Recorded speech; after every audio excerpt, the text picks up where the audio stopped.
بسم اللہ الرحمن الرحیم۔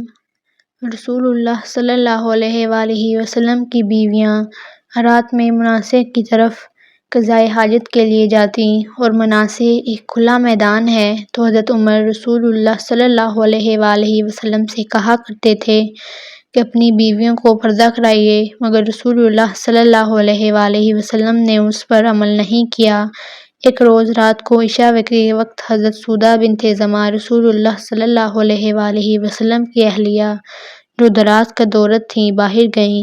حضرت عمر رضی اللہ عنہ نے انہیں آواز دی اور کہا کہ ہم نے تمہیں پہچان لیا، اور ان کی خواہش یہ تھی کہ پردے کا حکم نازل ہو جائے، چنانچہ اس کے بعد اللہ نے پردے کا حکم نازل فرما دیا۔